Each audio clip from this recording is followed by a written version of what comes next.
Hi friends, welcome to my channel. ಎಲ್ಲರೂ ಹೇಗಿದ್ದೀರಾ? ಎಲ್ಲರೂ ಚೆನ್ನಾಗಿದ್ದೀರಾ ಅನ್ಕೋತೀನಿ. ಇವತ್ತು ಬೆಳಗ್ಗೆನೇ ಬ್ಲೌಸ್ ಸ್ಟಿಚ್ ಮಾಡ್ತಾ ವ್ಲಾಗ್ ಮಾಡ್ತಾ ಇದ್ದೀನಿ. ಯಾರೆಲ್ಲ ನನ್ನ ಯೂಟ್ಯೂಬ್ ಚಾನಲ್ ನೋಡ್ತಾ ಇದ್ದೀರಾ ದಯವಿಟ್ಟು ಸಬ್ಸ್ಕ್ರೈಬ್ ಮಾಡಿಕೊಂಡು ವಿಡಿಯೋನ ಪೂರ್ತಿಯಾಗಿ ನೋಡಿ. ಹೊಸಬರು ಎಲ್ಲರೂ ಸಬ್ಸ್ಕ್ರೈಬ್ ಮಾಡಿಕೊಂಡು ವಿಡಿಯೋನ ನೋಡಿ, ಹಾಗೆ ಒಂದು ಲೈಕ್ ಕೊಡಿ, ಎಲ್ಲರೂ ಸಪೋರ್ಟ್ ಮಾಡಿ ಅಂತ ಹೇಳ್ತಾ ವ್ಲಾಗನ್ನು ಶುರು ಮಾಡ್ತಾ ಇದ್ದೀನಿ. ಇಷ್ಟು ನೋಡಿ, ಒಂದು ವಾರ ಆಯಿತು ನಾನು ಸ್ಟಿಚ್ ಮಾಡಲೇ ಇಲ್ಲ. ಈಗ ನೋಡಿ, ಹುಷಾರಿಲ್ಲ ಅಂತ ಹೇಳಿ ಒಂದು ವಾರದಿಂದ ನಾನು ಸ್ಟಿಚ್ ಮಾಡಿಲ್ಲ. ಈಗ ನೋಡಿ ಸ್ವಲ್ಪ ಹುಷಾರಾಗಿದೆ, ಹೀಗಾಗಿ ಬ್ಲೌಸ್ ಸ್ಟಿಚ್ ಮಾಡ್ತಾ ಇದ್ದೀನಿ. ಲೈನಿಂಗ್ ಬ್ಲೌಸ್ ಇದು ಸ್ಟಿಚ್ ಮಾಡ್ತಾ ಇದ್ದೀನಿ. ಸ್ಟಿಚ್ ಮಾಡಿಕೊಂಡು ಹಾಗೆ ಸ್ವಲ್ಪ ಮಾರ್ಕೆಟಿಗೆ ಅದು ಹೋಗಿ ಬರಬೇಕು. ಸ್ಟಿಚ್ ಮಾಡಿಕೊಂಡು ಆಮೇಲೆ ಸ್ನಾನ ಮಾಡಿ ಎಲ್ಲ ಪೂಜೆ ಎಲ್ಲ ಮಾಡಿಕೊಂಡು ಹಾಗೆ ಮಾರ್ಕೆಟಿಗೆ ಹೋಗಿ ಬರಬೇಕು. ಸ್ವಲ್ಪ ಕೆಲಸ ಇದೆ, ಹೋಗಿ ಬರಬೇಕು.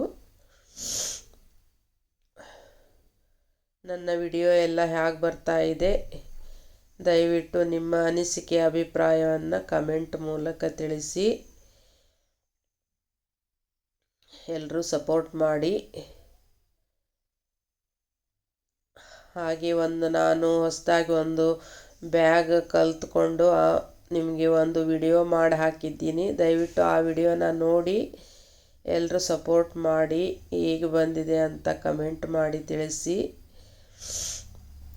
ಮತ್ತು ಬೇರೆ ಬೇರೆ ಥರ ಬ್ಯಾಗನ್ನು ಸ್ಟಿಚ್ ಮಾಡೋದನ್ನು ಕಲಿತು ವಿಡಿಯೋ ಮಾಡಿ ಹಾಕ್ತೇನೆ. ಎಲ್ಲರೂ ನೋಡಿ, ನೀವು ಕಲಿಬಹುದು. ಹಾಗೆ ನೀವು ಕೂಡ ಒಂದು ಬಿಸ್ನೆಸ್ಸನ್ನಾಗಿ ನೀವು ಮಾಡ್ಬೋದು. ಅದನ್ನು ನಿಮ್ಮ ಮನೆಯಲ್ಲಿರುವ ಸಣ್ಣ ಸಣ್ಣ ಬಟ್ಟೆಗಳು ಪೀಸಿದ್ರೂ ಕೂಡ ಆ ಥರ ಬ್ಯಾಗನ್ನು ಸ್ಟಿಚ್ ಮಾಡಿಕೊಂಡು ನೀವು ಸೇಲ್ ಮಾಡ್ಕೋಬೋದು. ಹೀಗಾಗಿ ನಾನು ಮಾಡ್ಬೋದು ಅಂತ ಹೇಳಿ ಕಲಿತ್ಕೊಂಡು ವಿಡಿಯೋ ಮಾಡಿ ಹಾಕಿದ್ದೀನಿ. ನೀವು ಕೂಡ ಅದೇ ರೀತಿ ನೋಡಿ ಕಲೀರಿ.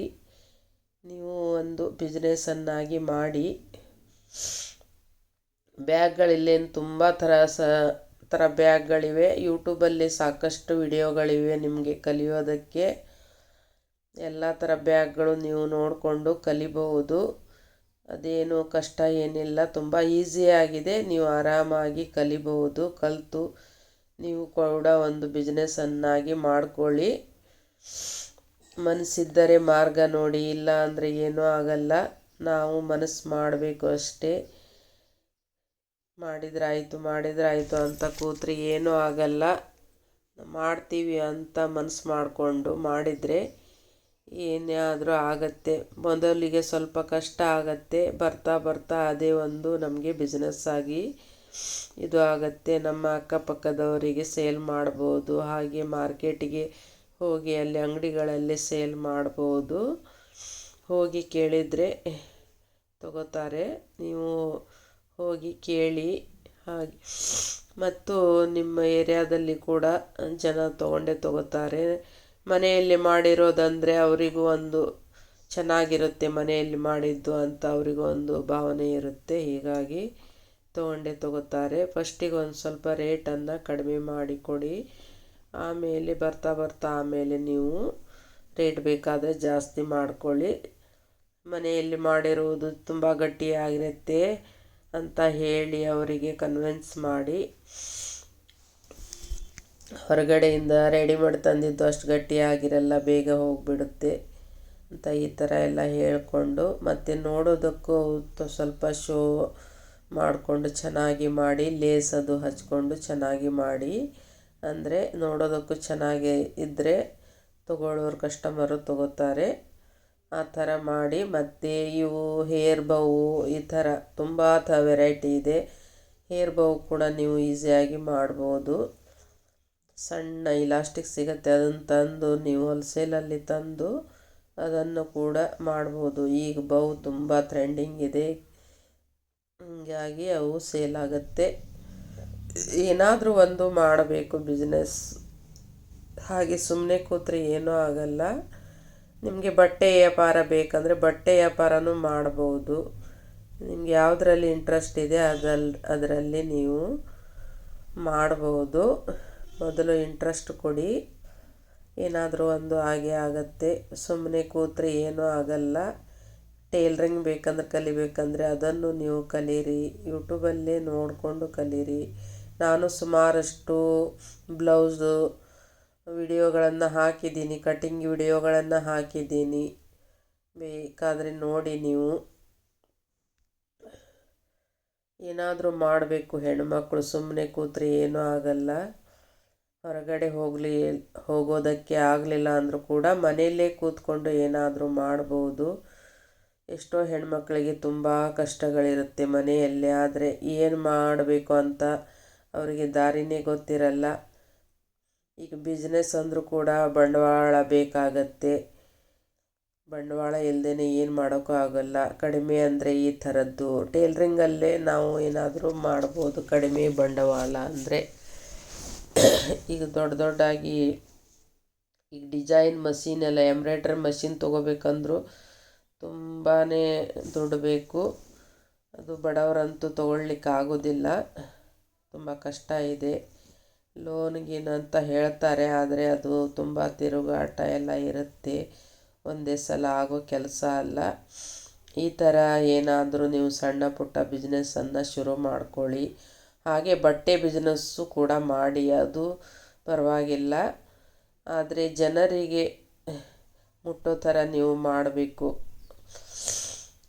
4 ಜನರಿಗೆ ಪರಿಚಯ ಮಾಡಿಕೊಂಡು ಅವರಿಗೆಲ್ಲ ಹೇಳಿಕೊಂಡು ಮನೆಯಲ್ಲಿ ಒಂದು ಬೋರ್ಡ್ ಹಾಕ್ಕೊಂಡು ವಾಟ್ಸಪ್ಪಲ್ಲಿ ಗ್ರೂಪಲ್ಲಿ ಎಲ್ಲ ನೀವು ಬಟ್ಟೆಗಳನ್ನು ಫೋಟೋ ತೆಗೆದು ಎಲ್ಲ ಹಾಕಬೇಕು. ಆಗ ಜನರಿಗೆ ಗೊತ್ತಾಗಿ ಆವಾಗ ಒಬ್ಬೊಬ್ಬರಾಗಿ ಬಂದೇ ಬರ್ತಾರೆ. ಒಬ್ಬರಿಂದ ಒಬ್ಬರಿಗೆ ಹಾಗೆ ಪರಿಚಯ ಆಗತ್ತೆ. ಹಾಗೆ ನಿಧಾನವಾಗಿ ಶುರು ಆಗುತ್ತೆ ಬಿಸ್ನೆಸ್ಸು. ಈ ಥರ ಮಾಡ್ಕೊಳ್ಳಿ. ಇಲ್ಲ ಅಂದರೆ ನಿಮಗೆ ಬ್ಯಾಗಲ್ಲಿ ಇಂಟ್ರೆಸ್ಟ್ ಇದೆ ಅದು ಮಾಡಿ, ಇಲ್ಲ ಹೇರ್ ಬೌವು ಮತ್ತು ಬೇರೆ ನೀವು ರೊಟ್ಟಿ ಬಿಸ್ನೆಸ್ ಬೇಕಂದರೆ ರೊಟ್ಟಿ ಬಿಸ್ನೆಸ್ ಮಾಡಿ. ಏನಾದರೂ ಒಂದು ಬಿಸ್ನೆಸ್ಸನ್ನು ಶುರು ಮಾಡಿ. ಇಲ್ಲ ಅಂದರೆ ಈಗ ಊಟದ ಡಬ್ಬಿ ಕಟ್ಕೊಡೋದು ಅಂಥದ್ದೆಲ್ಲ ಮಾಡಬೇಕಾದ್ರೆ ಈ ಪಲಾವ್ ಮಾಡಿಕೊಂಡು ಈ ಕಾಲೇಜು ಆಫೀಸ್ಗಳ ಎದುರಿಗೆ ಅಲ್ಲಿ ಒಂದು ಅಂಗಡಿ ಹಾಕಿದರೂ ಅಲ್ಲಿ ತುಂಬಾ ಸೇಲ್ ಆಗುತ್ತೆ. ಈ ಥರ ಮಾಡಿದರೆ ಕಡಿಮೆ ರೇಟ್ ಇಟ್ಟರೆ ಎಲ್ಲರೂ ಬಂದು ಊಟ ಮಾಡ್ತಾರೆ. ಈ ಥರ ಮಾಡಿ, ಅದರಲ್ಲಿ ತುಂಬಾ ಲಾಭ ಇದೆ. ಆ ಬಿಸ್ನೆಸ್ಸಲ್ಲಂತೂ ತುಂಬ ಲಾಭ ಇದೆ. ಇಲ್ಲ ಅಂದರೆ ಬೆಳಗ್ಗಿನ ನಾಷ್ಟ ಮಾಡಿಕೊಂಡು ಹೋಗಿ ನೀವು ಅಲ್ಲಿ ಅಂಗಡಿ ಹಚ್ಚಿದ್ರೂ ಬರುತ್ತೆ, ಅದರಲ್ಲೂ ತುಂಬ ಕೂಡ ಲಾಭ ಇದೆ, ಮಾಡ್ಬೋದು. ಮೊದಲು ಶುರು ಮಾಡಿ ನೋಡಿ. ಶುರು ಮಾಡ್ದೇ ಏನೂ ಗೊತ್ತಾಗಲ್ಲ, ದಯವಿಟ್ಟು ಶುರು ಮಾಡಿ. ಶುರು ಮಾಡಿದ ಮೇಲೆ ಒಂದಲ್ಲ ಒಂದು ಐಡಿಯಾ ಸಿಗುತ್ತೆ. ಆ ಥರ ಬಿಸ್ನೆಸ್ಸನ್ನು ಮಾಡಿ. ಎಷ್ಟೋ ಜನ ಹೆಣ್ಣುಮಕ್ಕಳು ತುಂಬ ಕಷ್ಟದಲ್ಲಿದ್ದಾರೆ. ಅದೇ ನಮಗೆ ಹೊರಗಡೆ ಏನೂ ಗೊತ್ತಾಗಲ್ಲ, ಅವರ ಒಳಗಡೆ ಇರೋ ಕಷ್ಟನ ಯಾರಿಗೂ ಗೊತ್ತಾಗಲ್ಲ. ಅವರವ್ರ ಕಷ್ಟ ಅವರಿಗೆ ಗೊತ್ತಿರುತ್ತೆ. ಹೀಗಾಗಿ ಮನೆಯಲ್ಲೇ ಏನಾದರೂ ಮಾಡಿ, ಏನೂ ಆಗಲ್ಲ ಅಂತ ನೀವು ಸುಮ್ಮನೆ ಮನೆಯಲ್ಲಿರಬೇಡಿ. ಇಲ್ಲಾಂದರೆ ಹೊರಗಡೆ ನೀವು ಕೆಲಸಕ್ಕೆ ಹೋಗೋಕ್ಕಾದರೆ ಅಲ್ಲಿ ಹೊರಗಡೆನೂ ಸಾಕಷ್ಟು ಕೆಲಸಗಳೇ ಸಿಗುತ್ತೆ. ಗಾರ್ಮೆಂಟ್ಸಲ್ಲಿ ಸ್ಟಿಚಿಂಗ್ ಕೆಲಸ ಆ ಥರ ಬೇಕಾದರೂ ಸಿಗತ್ತೆ. ಇಲ್ಲಾಂದರೆ ಈಗ ಮನೆಯಲ್ಲೇ ಒಬ್ಬೊಬ್ಬರು ತಂದು ಸ್ಟಿಚ್ ಮಾಡ್ತಾರೆ, ಆ ಥರನೂ ನೀವು ಮಾಡ್ಬೋದು. 4 ಕಡೆ ಕೇಳಿ ಮಾಡಿ ಎಲ್ಲ ತಿಳ್ಕೊಬೇಕಾಗತ್ತೆ. ನಾವು ಮನೆಯಲ್ಲೇ ಕೂತಿದ್ರೆ ಯಾವುದು ನಮ್ಗೆ ಗೊತ್ತಾಗಲ್ಲ, ಹೊರಗಡೆ ಹೋದರೆ ಗೊತ್ತಾಗುತ್ತೆ. ನೋಡಿ, ನಾನು ಇವತ್ತು ಮಾರ್ಕೆಟಿಗೆ ಬಂದೆ. ಹಾಗೆ ದೇವಸ್ಥಾನಕ್ಕೆ ಹೋಗಿ ಬರೋಣ ಅಂತ ಹೇಳಿ ದೇವಸ್ಥಾನಕ್ಕೆ ಬಂದೆ. ಇದು ನಮ್ಮ ಧಾರವಾಡದ ಟಿಕಾರೆ ರೋಡಲ್ಲಿರುವ ದುರ್ಗಾದೇವಿ ದೇವಸ್ಥಾನ. ಯಾವಾಗಲೂ ಬರ್ತಾ ಇರ್ತೀನಿ, ಮಾರ್ಕೆಟಿಗೆ ಬಂದಾಗ ಬಂದು ಹೋಗ್ತಿರ್ತೀನಿ. ನೋಡಿ, ದೇವಸ್ಥಾನ ಚೆನ್ನಾಗಿದೆ. ಹಾಗೆ ಮಾರ್ಕೆಟಿಗೆ ಬಂದೆ, ಸ್ವಲ್ಪ ತರಕಾರಿ ತಗೋಬೇಕಾಗಿತ್ತು. ಹಾಗೆ ಸ್ವಲ್ಪ ವಿಡಿಯೋ ಮಾಡಿ ಹಾಕೋಣ ಅಂತ ಮಾಡ್ತಾ ಇದ್ದೀನಿ. ನೋಡಿ ಎಷ್ಟೊಂದು ಹಣ್ಣು ತರಕಾರಿ, ಹಣ್ಣು ತುಂಬ ಹಣ್ಣು ಇದೆ. ಹಣ್ಣು ತರಕಾರಿ ಎಲ್ಲಿ ನೋಡಿದ್ರು ಬರೀ ಹಣ್ಣೇ ಕಾಣುತ್ತೆ. ಎಲ್ಲ ಮಾರ್ಕೆಟ್ ನೋಡಿ, ಇಲ್ಲಿ ಎಲ್ಲನೂ ಸಿಗುತ್ತೆ, ಪ್ರತಿಯೊಂದು ಐಟಮು ಸಿಗುತ್ತೆ. ಈಗ ಕಡಲೆ ಗಿಡದ ಸೀಸನು, ಎಲ್ಲಿ ನೋಡಿದ್ರು ಕಡಲೆ ಗಿಡನೇ ಕಾಣುತ್ತೆ. ನೋಡಿ ಎಷ್ಟು ಕಡಲೆ ಗಿಡ ಎಷ್ಟಿದೆ ನೋಡಿ ಕಡಲೆ ಗಿಡ ಇಲ್ಲಿ. ಇನ್ನೊಂದು ಸ್ವಲ್ಪ ದಿನ ಆದರೆ ಅದು ಮುಗಿಯುತ್ತೆ ಸೀಸನ್ನು. ನೋಡಿ ಎಲ್ಲ ಮಾರ್ಕೆಟ್ ಇದು. ಐವತ್ತು ಹಿಡ್ಕೊಂಡಾಗ ಬಂದಾಗ ಒಂದ್ಸಲ ಸ್ವಲ್ಪ ವಿಡಿಯೋ ಮಾಡಿ ಹಾಕ್ತಾ ಇರ್ತೀನಿ. ಏನಾದರೂ ಚೇಂಜಸ್ ಇರಲೇಬೇಕಲ್ಲ, ಸುಮ್ಮನೆ ಒಂದೇ ಥರ ಆದರೆ ನೋಡೋದಕ್ಕೂ ಬೇಜಾರಾಗುತ್ತೆ, ವೀಕ್ಷಕರಿಗೆಲ್ಲ ಬೇಜಾರಾಗುತ್ತೆ ಅಂತ ಹೇಳಿ ಏನಾದರೂ ಚೇಂಜಸ್ ಮಾಡೋಣ ಅಂತ ಹೇಳಿ ಮಾರ್ಕೆಟಿಗೆ ಹೋದಾಗಲೆಲ್ಲ ಒಂದು ಸ್ವಲ್ಪ ವಿಡಿಯೋ ಮಾಡಿಕೊಂಡು ಹಾಕ್ತಾ ಇರ್ತೀನಿ, ಚೇಂಜಸ್ ಇರಲಿ ಅಂತ ಹೇಳಿ. ಈಗ ಸೊಪ್ಪು ಸ್ವಲ್ಪ ಚೀಪಾಗಿದೆ. ಈಗ ಇನ್ನೊಂದು ಸ್ವಲ್ಪ ದಿನ ಹೋದರೆ ಅದು ಎಲ್ಲನೂ ತುಟ್ಟಿ ಆಗುತ್ತೆ. ಈಗ ಸ್ವಲ್ಪ ಪರವಾಗಿಲ್ಲ, ತರಕಾರಿ ಎಲ್ಲ ಚೀಪಾಗಿದೆ. ಇನ್ನೊಂದು ಸ್ವಲ್ಪ ದಿನ ಆದರೆ ಲಿಂಬೆಹಣ್ಣು ಈಗಂತೂ ಸಸ್ತಾನೇ ಇದೆ. ಇನ್ನೊಂದು ಸ್ವಲ್ಪ ದಿನ ಹೋದರೆ 10 ರೂಪಾಯಿ 1-2 ಆಗುತ್ತೆ ಲಿಂಬೆಹಣ್ಣು. ಈಗ ಪರವಾಗಿಲ್ಲ, ತರಕಾರಿ ಎಲ್ಲ ಚೀಪಾಗಿದೆ, ಈಗ ತಗೋಬೋದು. ನೋಡಿ ಎಷ್ಟೊಂದು ತರಕಾರಿ ಬಂದಿದೆ. ಇವತ್ತು ಸಂತೆ ನಮ್ಮೂರಲ್ಲಿ, ಹೀಗಾಗಿ ತುಂಬಾ ತರಕಾರಿ ಬಂದಿದೆ. ಎಲ್ಲ ಸುತ್ತಮುತ್ತಲಿರುವ ಹಳ್ಳಿ ಜನ ಎಲ್ಲ ಬಂದಿರ್ತಾರೆ ಇಲ್ಲಿ ತರಕಾರಿ ತಗೊಂಡು.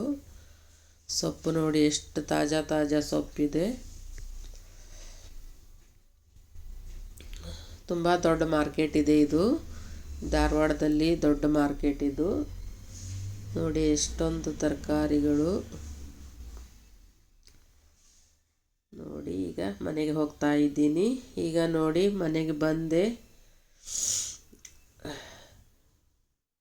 ಹಾಗೆ ಸ್ವಲ್ಪ ಪಾತ್ರೆ ಎಲ್ಲ ತೊಳೆಯೋದಿತ್ತು. ಊಟ ಎಲ್ಲ ಮುಗಿಸ್ಕೊಂಡು ಪಾತ್ರೆ ಎಲ್ಲ ತೊಳೆಯೋದಿತ್ತು, ಪಾತ್ರೆ ತೊಳಿತಾ ಇದ್ದೀನಿ. ಪಾತ್ರೆ ತೊಳ್ಕೊಂಡು ಹಾಗೆ ಸ್ವಲ್ಪ ರೆಸ್ಟ್ ಮಾಡಬೇಕು.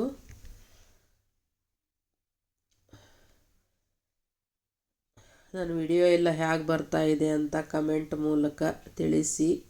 ನಿಮ್ಮ ಅನಿಸಿಕೆ ಅಭಿಪ್ರಾಯಗಳನ್ನು ನೀವು ಕಮೆಂಟ್ ಮಾಡೋದ್ರಿಂದ ನಮಗೂ ಒಂದು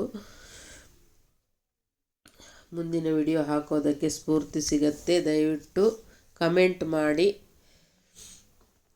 ನೋಡಿ ಡೈಲಿ ಇಷ್ಟು ಪಾತ್ರೆ ತೊಳೆಯೋದು, ಅಡುಗೆ ಮಾಡೋದು, ಸ್ಟಿಚಿಂಗ್ ಮಾಡೋದು, ಮಾರ್ಕೆಟಿಗೆ ಹೋಗಿ ಬರೋದು, ಇದೇ ನನ್ನ ದಿನ ರೋಟೀನು. ನೋಡಿ ಇದು ಬಿಟ್ಟರೆ ಬೇರೆ ಏನಿಲ್ಲ. ಆರಾಮ ಇಲ್ಲದೆ ಇದಕ್ಕೆ ಒಂದು ವಾರದಿಂದ ತುಂಬ ಸುಸ್ತು, ತುಂಬ ಇದು. ಈಗ ಸ್ವಲ್ಪ ಆರಾಮಾಗಿದೆ, ಇನ್ನೊಂದು ಸ್ವಲ್ಪನೇ ಇದೆ, ಒಂದು 10% ಇದೆ, ಆರಾಮಾಗಿದೆ, ಈಗ ಪರವಾಗಿಲ್ಲ. ನೆಗಡಿ ಆದರೆ ಹಾಗೆ ಅದು ಒಂದು ವಾರ ಅಲ್ಲ, ಒಂದು 15 ದಿನ ಆದರೂ ಕಡಿಮೆ ಆಗಲ್ಲ, ಹಾಗೆ ಇರುತ್ತೆ. ಮಾರ್ಕೆಟೆಲ್ಲ ಹೋಗಿ ಬಂದಿದ್ದೀನಿ, ಹಾಗೆ ತೊಗೊಂಡು ಬಂದಿದ್ದೀನಿ. ಎಲ್ಲ ಸಾಮಾನು ಎಲ್ಲಿ ಬೇಕಾಗಿತ್ತು ತೊಗೊಂಡು ಬಂದೆ. ಸ್ವಲ್ಪ ವಾಕಿಂಗ್ ಅದು ಮಾಡಲಿಲ್ಲ ಅಂದರೆ ಮೈಕೈ ನೋವು ಇನ್ನೂ ಜಾಸ್ತಿ ಆಗಿಬಿಡುತ್ತೆ. ಈಗ ಒಂದು ವಾರದಿಂದ ಆಯಿತು ವಾಕಿಂಗು ಮಾಡಲಿಲ್ಲ, ಏನಿಲ್ಲ. ಹೀಗಾಗಿ ಇನ್ನೂ ಮೈಕೈ ನೋವು ಜಾಸ್ತಿ ಆಗುತ್ತೆ. ನಾವು ಚುರುಕಾಗಿ ಕೆಲಸ ಮಾಡಿಕೊಂಡು ವಾಕಿಂಗ್ ಮಾಡಿಕೊಂಡು ಇರ್ತೀವೋ ಅಷ್ಟು ನಮ್ಮ ಆರೋಗ್ಯಕ್ಕೆ ಒಳ್ಳೆಯದು. ನಾವು ಆ್ಯಕ್ಟಿವ್ ಆಗಿ ಇರ್ತೀವಿ. ನಾವು ಕೆಲಸನೇ ಮಾಡಲಿಲ್ಲ, ಮಲ್ಕೊಂಡ್ರೆ ಇನ್ನೂ ನಮ್ಮ ಆರೋಗ್ಯ ಕೆಟ್ಟು ಹೋಗುತ್ತೆ. ಹಾಗೆ ಕೆಲಸ ಮಾಡೋಕ್ಕೂ ಮನಸ್ಸಾಗಲ್ಲ. ಒಂದು ದಿನಾನೂ ನಾವು ಮಲ್ಕೊಂಡ್ರೆ ನಮಗೆ ಒಂಥರ ಬೇಜಾರಾಗುತ್ತೆ ಮತ್ತೆ ಕೆಲಸ ಮಾಡೋದಕ್ಕೆ. ಹೀಗಾಗಿ ನಾವು ಎಷ್ಟೇ ಕಷ್ಟ ಆದರೂ ಕೆಲಸ ಮಾಡ್ತಾನೇ ಇರಬೇಕು. ತುಂಬ ಹುಷಾರಿಲ್ಲ ಅಂದಾಗ ಏನು ಮಾಡೋದಕ್ಕಾಗಲ್ಲ, ಮಲ್ಕೊಳ್ಳೇಬೇಕಾಗತ್ತೆ. ಹಾಗೆ ಸಣ್ಣ ಪುಟ್ಟಕ್ಕೆಲ್ಲ ನಾವು ಮಲ್ಕೊಂಡೇ ಇರಬಾರ್ದು. ಹಾಗೆ ಆ್ಯಕ್ಟಿವ್ ಆಗಿ ಕೆಲಸ ಮಾಡ್ಕೊತಾ ಇದ್ದರೆ ನಾವು ಚುರುಕಾಗಿ ಇರ್ತೀವಿ. ಮನೆ ಎಲ್ಲ ಒಂದಿನ ಕ್ಲೀನ್ ಮಾಡಲಿಲ್ಲ ಅಂದರೆ ನೋಡೋಕ್ಕೆ ಆಗಲ್ಲ, ಅಷ್ಟು ಗಲೀಜಾಗಿರುತ್ತೆ ಮನೆ. ಡೈಲಿ ಕ್ಲೀನ್ ಮಾಡ್ತಾ ಇದ್ದರೆ ಮನೆ ಕ್ಲೀನ್ ಆಗಿರುತ್ತೆ, ನಮಗೂ ಒಂಥರ ಖುಷಿಯಾಗಿರುತ್ತೆ. ಅದೇ ಗಲೀಜಾಗಿ ಇಟ್ಕೊಂಡ್ರೆ ನಮಗೂ ಒಂಥರ ಮನೆಯೆಲ್ಲ ನೋಡ್ಕೊಂಡು ನಮಗೂ ಒಂಥರ ಆಗತ್ತೆ, ಸರಿ ಆಗಲ್ಲ. ಹಾಗೆ ಕ್ಲೀನ್ ಮಾಡ್ತಾನೇ ಇರಬೇಕು. ಕ್ಲೀನ್ ಇದ್ದಷ್ಟು ಒಳ್ಳೆಯದು, ಮನೆಯೆಲ್ಲ ಆರೋಗ್ಯಕ್ಕೂ ಒಳ್ಳೆಯದು, ಎಲ್ಲದಕ್ಕೂ ಒಳ್ಳೆಯದು. ಈಗ ನೋಡಿ ಇನ್ಮೇಲೆ ಮತ್ತೆ ಸೆಕೆ ಶುರು ಆಗುತ್ತೆ. ಈಗ ಚಳಿಗಾಲ ಮುಗೀತಾ ಬಂತು, ಇನ್ನೊಂದು ಸ್ವಲ್ಪ ದಿನ ಆದರೆ ಸಿಕ್ಕಾಪಟ್ಟೆ ಸೆಕೆ. ಆವಾಗ ನೋಡಿ ಎಲ್ಲ ಕ್ಲೀನ್ ಮಾಡ್ಕೋತಾ ಇದ್ದೀನಿ. ಊಟ ಮಾಡಿಕೊಂಡು ಎಲ್ಲ ಪಾತ್ರೆ ತೊಳೆದು ಎಲ್ಲ ಇಷ್ಟು ಕ್ಲೀನ್ ಮಾಡಿ ಮುಗಿಯೋಷ್ಟರಲ್ಲಿ 3 ಗಂಟೆ ಆಗಿಬಿಡುತ್ತೆ. ಆಮೇಲೆ ಸ್ವಲ್ಪ ರೆಸ್ಟ್ ತಗೊಂಡು ಮತ್ತೆ ಕೆಲಸನ ಶುರು ಮಾಡ್ಕೊಳ್ಳೋದು. ಹೀಗೆ ಡೈಲಿ ಹೀಗೆ ಇರುತ್ತೆ ನೋಡಿ.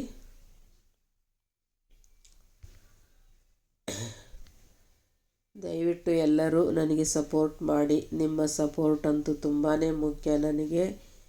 ವ್ಯೂಸ್ ಅಂತೂ ತುಂಬ ಕಡಿಮೆ ಬರ್ತಾ ಇದೆ. ದಯವಿಟ್ಟು ಎಲ್ಲರೂ ಲೈಕ್ ಮಾಡಿ. ಹಾಗೆ ಏನೋ ಹೈಪ್ ಅಂತ ಆಪ್ಷನ್ ಇದೆ ಅಂತೆ, ಅದೇನೋ ಒತ್ತಿದರೆ ನಮ್ಮ ವಿಡಿಯೋ ಎಲ್ಲರಿಗೂ ರೀಚ್ ಆಗುತ್ತೆ ಅಂತ ಕೇಳಿದ್ದೀನಿ. ಅದ ಆಪ್ಷನನ್ನು ಇದು ಮಾಡಿ ದಯವಿಟ್ಟು. ಅದು ನನಗೇನು ಗೊತ್ತಿಲ್ಲ, ಯೂಟ್ಯೂಬಲ್ಲಿ ಯಾರೋ ಅಂದಿದ್ದನ್ನು ಕೇಳಿ ನಾನು ಹೇಳ್ತಾ ಇದ್ದೀನಿ. ದಯವಿಟ್ಟು ಎಲ್ಲರೂ ಸಪೋರ್ಟ್ ಮಾಡಿ, ಎಲ್ಲರಿಗೂ ಸಪೋರ್ಟ್ ಮಾಡಿ.